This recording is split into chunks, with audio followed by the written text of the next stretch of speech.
Well, did you always want someone else to take care of your stuff in the house, just making the coffee or the little knickknacks that you got tired of doing every day? We're going to find out how robots can help you ease your life and take decisions on your behalf when you're gone. We started as a group of engineers who were at NASA. And we saw there was a potential to do something beyond what the market had available today. We thought this is just a fantastic area where we could apply this philosophy into. We want to give information and awareness to people, to government. If you have given chance that you can do something, I think you cannot stop yourself. Take any idea that you have to the next level.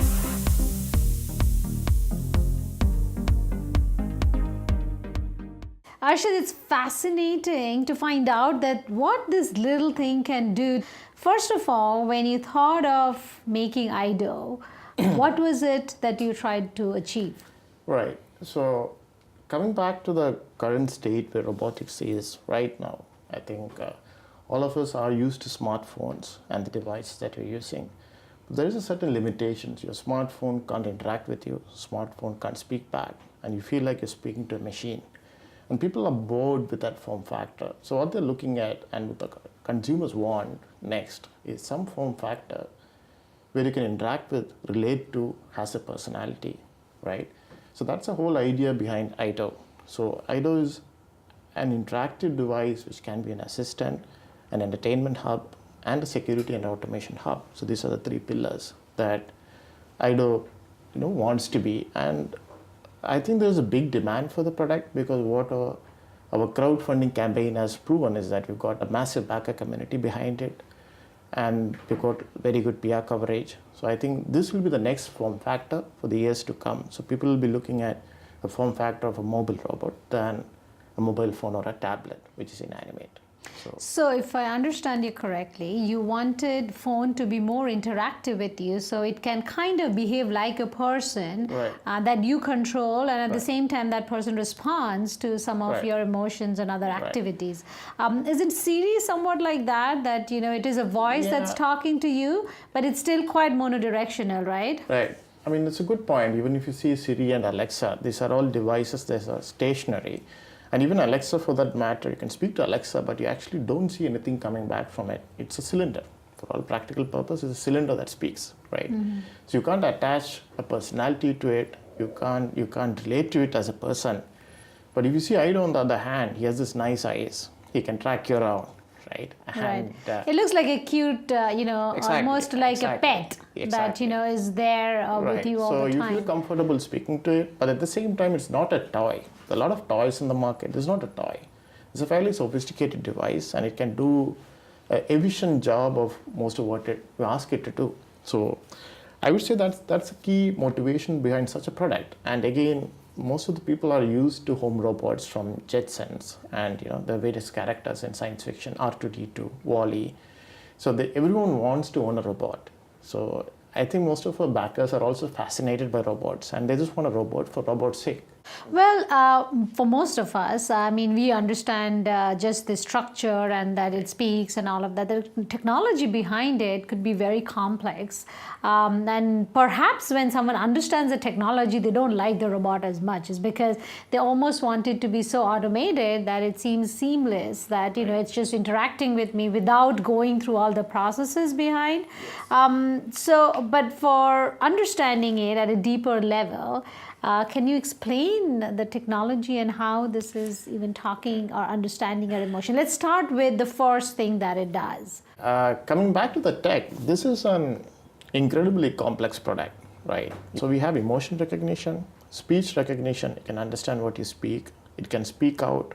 And also he has an IR remote by which he can control all the television unit stereos. And he's also connected to all your smart home devices. Essentially, he's a hub. So when you come back from office, you're tired, you tell him, play this playlist.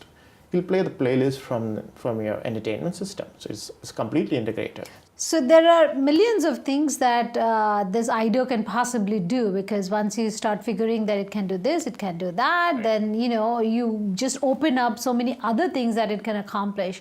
How do you prioritize that, what is important for it to do? And do you just do like a sample, a test run and figure out what is most acceptable?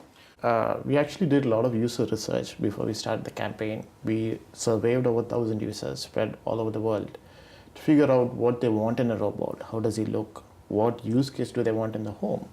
And we found out some fascinating stuff, like people want to keep track of their house maintenance, for example, some of the medication. So we have found some use cases that came back. So we kind of integrated that back in. So that again shows why the product has been so successful with the customers, because we kind of gave them a product that they wanted. Now, let me ask you this. When you did that market survey, what were the findings? What is it that people wanted to do the most with their robots? So people didn't want anything that looked like a machine. So anything that looked like the robot in the Terminator, or it looked like a machine, people even didn't want to even come near it. Forget owning one, right? It should be the right height so that you're not intimidated by it, easy to interact, right? And the applications, like again, people want extensibility. So we went for an Android front end. So you can get all the apps from Android store and it will run. And we got a lot of interesting findings. They want the eyes. They don't want the nose and the mouth. Because again, people want robots not very close to human. There is something called an uncanny valley. So if you create a robot that is very similar to a human, people get kind of creeped out with it. So they don't want to deal with that. So it's the right balance. What features do we show? Now let's talk about the look of it. It's very interesting the way it kind of stands up. It's kind of a mix of a bird and an animal with very nice edges. I mean, it's smooth, no edges at all. How did you come up with the design? Yeah, when we started the design process, in the beginning we were not sure what is this moving mechanism, how does he turn his head. So the issue is that the design is not only about how it looks, it also needs to be practical, cost efficient, and less complexity, because we need to manufacture and make this as well. So a lot of elements that goes into it.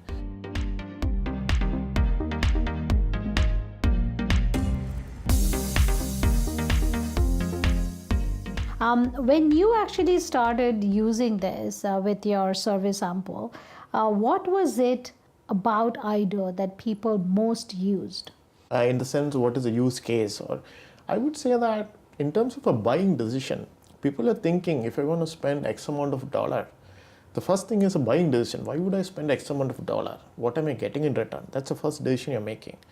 So the most use case that came up on top is the security and the hub. See, you buy a couple of security cameras attached in your home, it's going to cost you $800. So if this guy can do that, plus you get a bunch of stuff extra, it's well worth the money I'm spending on, right? So that's the first one. Like security and automation was very high up on the practicality, right? So even if there are a lot of kids who love the product, but they want to sell it to their parents. They want to convince their parents, why should I buy it, right? So when the parents make the decision or somebody else make the decision, I think the value for money is on the security and automation. Entertainment is great, the projector is good, you can actually watch movies with it, the apps are great, and the assistant is also great. The assistant again is low down the stack, because an assistant is something your phone does, right? Your smartphone already does all of that. Why would you need a robot for that? So the assistant is way down the pile, but I would say in this priority, people will make the buying decision. That's what we found from the survey. Now, what is the bigger vision and the bigger goal with this? Where are you taking this product to? Right. I think the time right now is very ripe for a home robot. And again, we're seeing a lot of patterns in the industry. So I think all the parameters are pointing to a paradigm shift, and we are actually at the crux of that right now. So I think the next 3-4 years, we will have a lot of these products coming mainstream. So that's why we've been approached by big companies like LG, Samsung, Disney. They're all interested in us. We're speaking with them because they all see this is the future. Now, what's the capability of this screen turning into like your laptop or your phone screen? Yeah, good question again. See, the way IDO is designed, he has a projector here and a projector here. This is called a head projector. A head projector is for the user interaction design. So this does change into a screen. It can show reminders, maps, everything. And not only that, the screen also will be projected. For example, if you are in a place where you have limited space to see it, you keep it on a table, he can actually turn to the nearby wall, then he'll project. So actually you can see, in a convenient place, you can project to a fridge, you can project to the floor. So there are a lot of places you can project. And since the projector is on articulate connection, it can actually turn. It gives you a lot of freedom. So that's why we have a head projector, again to project the UI. Now, what countries do you think would adopt this first? See, 70% of we can just go by a contribution, right? We've been getting contributions of around $10,000 a day. That's our daily rate that we're getting. 70% of that is coming from the US. Then we have Korea and Japan. And I think Japan and Korea culturally are more open to having a robot at home. They have this fascination with robots. We have Australia, UK, Germany, and Canada. So I think these are our main markets right now. And then we have subsets like, we have some orders from China, Taiwan, from Singapore, some from India, Israel, Dubai, which is all spread up. But I think the majority of that is the US. Now, when you say Japan and Korea, is there language adaptability or is it still in English? No, there is a language problem, but our TTS actually speaks over 80 languages. So it does give a translation and it just run it. And because we run Android, Android is actually language independent. So if you actually install Android, you can customize the UI to any language. That's a conscious decision we took when we made Android. Now, let's go back a little bit in history to understand the evolution of robots, right? I mean, we are used to seeing fiction movies from where the whole idea that, some person who's not a person can act like a person, right? How did that inception happen? And from then to now, how has it evolved? Or has it been in the right direction? Or was there any kind of, slowing down the process? Yeah. I mean, I'm a big science fiction fan. I read a lot of Asimov and done a bit of research in robots. I think the word robot comes from a Czech. It's a Czech word called robota. It means something that can be automated. And I think one of the first robots to come into the movies, it came in the early 1920s. And they all have the same consistent theme as the robots will in the end turn against their master and take over the world. So, see, the problem is even the visionaries in the AI think that such a situation can exist, but not necessarily in the way people think. It's not because the robots want to be happy or sad. Robots don't have emotions. It's just the way they're designed to be. So I think if you see the history, Honda started out with Asimov, which was a groundbreaking robot. Then we have the Aibo dog from Sony, which was in 2001, it was released. A lot of work. And I think in the last couple of years, what has actually happened is the cost of components have come down. And making a robot is now an affordable thing, right? Even a Honda Asimov, when they launch, is like $50,000 or $100,000. You don't want to spend that kind of money on a robot. Maybe on a car, yes, not on a robot yet. So having that affordability come down was a key factor. So that happened in the last couple of years. It was a gradual process, but I think there is now a melting pot of various factors, like the components are affordable, people are ready to accept, cloud innovation is going fast. And the smartphones, of course. Yeah, so all this is in a melting pot. So we'll have a lot of things come out of this melting pot now. So one of that would be a robot, and I think the time is just about right.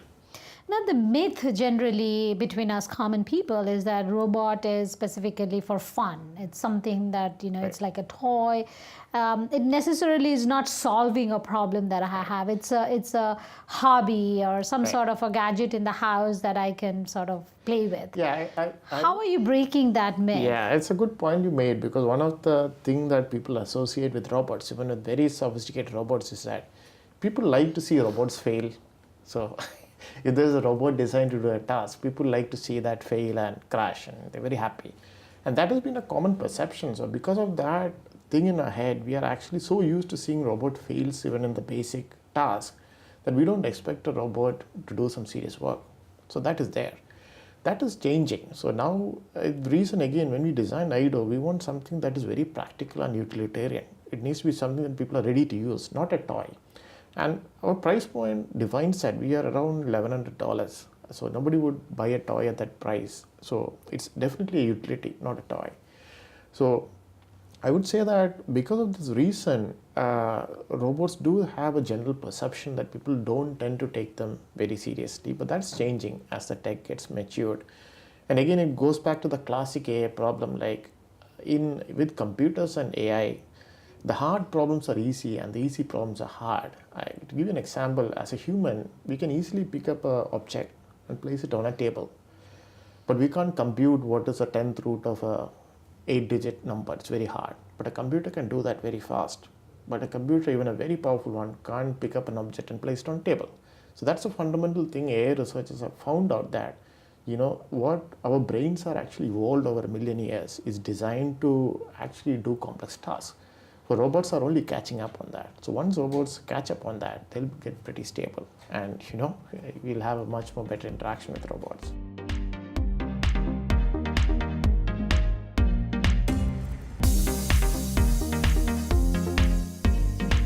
And now, in terms of you as an entrepreneur, you've had many companies, and some of them you've sold to larger companies. Obviously, you've had many high points in your career. Explain to me, how has that defined you as a person? Right. I would go back to a particular sentence I read somewhere, like, what defines a person is, your resilience when you have nothing, and the patience when you have everything, right? So that builds your character. So that was pretty important. I had a couple of companies that literally were run down to the ground. I lost everything, right? So that was pretty hard situations to be in. And that actually taught me a lot about managing resources, scaling, negotiating, what are the right calls to take, and detaching yourself from the problem emotionally, right? And have a practical outlook. So that's a problem I feel that most of the inventors, there's a big difference between inventors and entrepreneur, right? Anyone can invent stuff, but making that a company is quite hard. So that's a different skill altogether. You might have a great product, but and at a good price, everything will be right, but you need to market it, position it, the timing, there's a lot of factors. So I've had some tough lessons, which really helps me a lot. And I've been through a lot of tough lessons in my previous companies. And I've done, as a generalist, I've done sales, I've cold called people.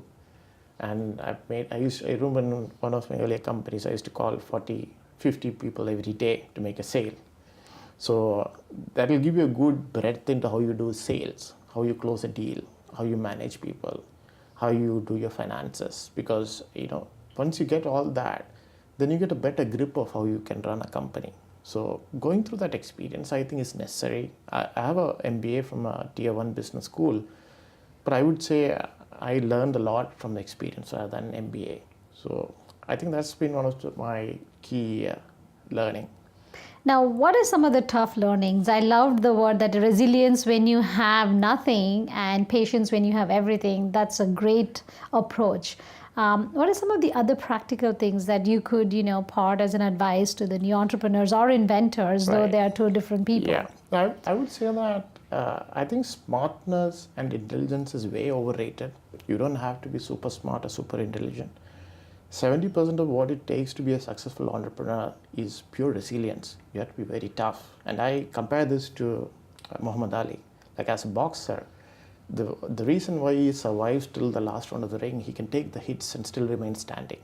So as an entrepreneur, you are in the same category. So you need to be able to take all the tough situations and stand there and remain the last man standing.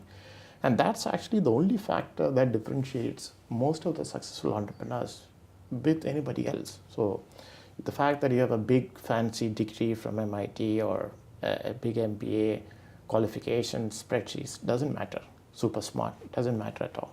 You need to be able to take the hits and remain standing. So I think that's one advice that I would give people, that you need to be ready to do that. At the same time, don't get sucked into, again, there is a wrong advice in industry saying that you need to somehow stick on till everything is right. That's also wrong. You should be able to take a call and figure out when you're doing wrong and take a change. I know it's a kind of a conflicting advice, so that's why entrepreneurship is really hard sometimes, because the answers are not very obvious. You need to go through it and figure out what is the right angle to it. Yeah, so I guess that's the one advice that I would give people, is that you need to be very, very tough and be prepared to go through a lot of tough times. That's a key skill. Well, if you had to do any of these things all over again, what is that one thing that you wish you could have done differently? Good question. I think I would have changed a lot of the hiring decisions that I made, because I think most of my costliest mistakes have been the hiring mistakes. So getting the wrong people on board was always fatal. And again, fixing that right straight away is very, very critical. So I think that is something that I would be very, very careful on in the future. Now, you have stayed and worked and had offices all over the world. How is Silicon Valley different from all of the places in the world? I think Silicon Valley embraces failure, and failure is sometimes celebrated here, which is very, very key as an entrepreneur. And you need to allow your ideas to fail, come back and build again. And that's a very big cultural thing that needs to be accepted. So even in other hubs, like even London, where I was working and I was studying as well, they tried to emulate and create their own Silicon Valley, but they failed to do this. There is still a cultural problem of how much failure is accepted into the day-to-day life. So I think that's important, and plus the fact that the ecosystem here, like in terms of how you can flexibly ramp up your operations in Silicon Valley, there are a lot of options available. The legal boilerplate, the lawyers who have everything ready, and they've seen a lot. See, every lawyer here have probably taken company from term sheet, Series A, investment, acquisition. So that ecosystem helps an entrepreneur coming here, and it's generally easy to set up companies and do your stuff here.